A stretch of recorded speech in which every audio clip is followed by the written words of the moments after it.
Hey everybody, this is Stuart with Wine on the Diamond. Today, well, you know what? This week overall has been an interesting wine week for me.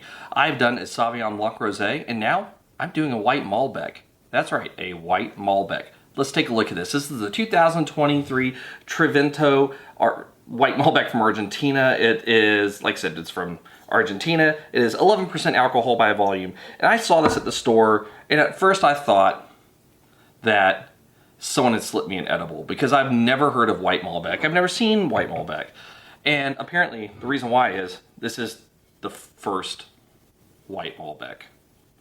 Now, I don't know if it's the first as in no one else has created it yet, or it's the first as in it was the first in the order of White Malbecs and I just haven't discovered the other ones yet. Regardless, this is my first White Malbec, and you know what? We're going to take a look at it. Oh yeah, and screw top, +1. Let's take a look at the color of this wine now.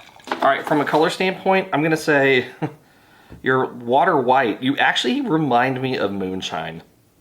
Like, we have some Texas distillers that do moonshine. You remind me of the color of moonshine. So I'm gonna say you're moonshine white. No artifacts, no cloudiness. Let's take a look here at the nose of this wine. So, oh. That doesn't smell like Malbec. I don't know what that smells like. That's interesting. All right, so yeah, I mean, I'm just getting, it's like, I'm getting a little bit of like white flowers, like peach blossom, but then there's like a smell of honeysuckle. But then there's apple. There's a little bit of like a Bing cherry. A touch of a white peach. A little bit of orange, but then there's also like honeydew melon. This really is all over the place. This is very, very interesting. If I had, off the top of my head, to describe what this wine is like, it's like an aromatic orgy between Chardonnay, Viognier, a weak Marsanne, and a Vermentino. Like, it's just this weird conglomeration of smells. And it has like a perfumey note. Like a really flowery perfumey note as well. I just want to keep smelling it. I don't even know if I want to go to the taste. I just want to keep smelling it. This is kind of cool. Okay, well now I want to taste it because now I think it's interesting. Let's get it a taste. This is so weird. Okay. So it reminds me texturally of a rosé,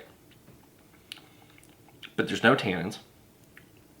It has the unctuousness of that Viognier. There is a slight oiliness to it, but that also is prolonging the finish.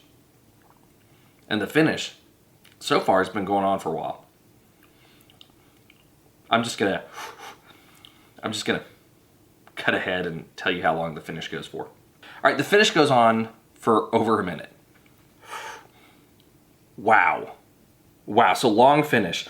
The body is medium plus body. It's not quite full bodied, but it definitely has more structural components to it. Acid, medium plus acid. Alcohol, tastes low, which hopefully it should. It's 11% ABV.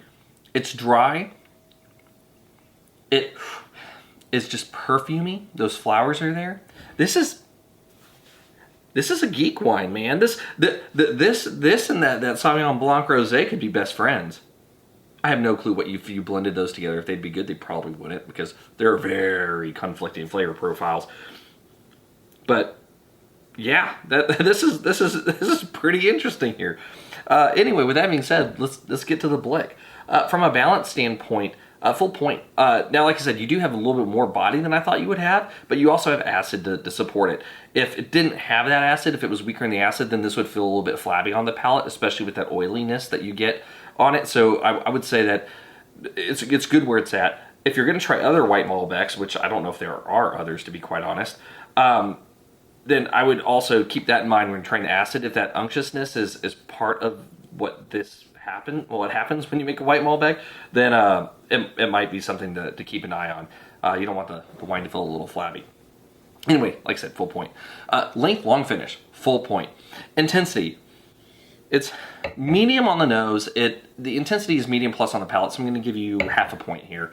And in terms of complexity, oh boy, I don't know if I should expect any sort of like mallow notes or secondary characteristics on a wine like this.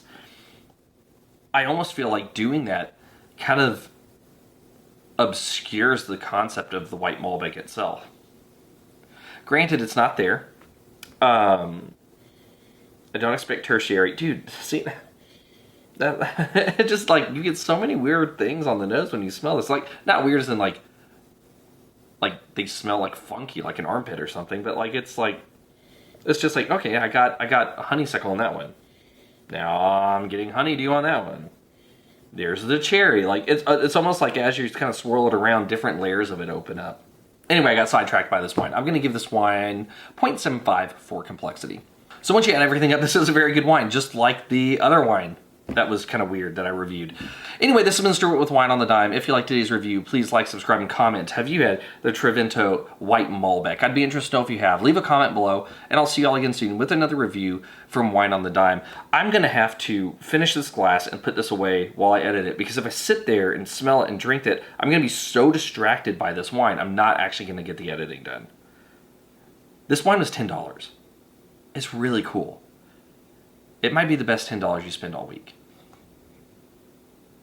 Just saying.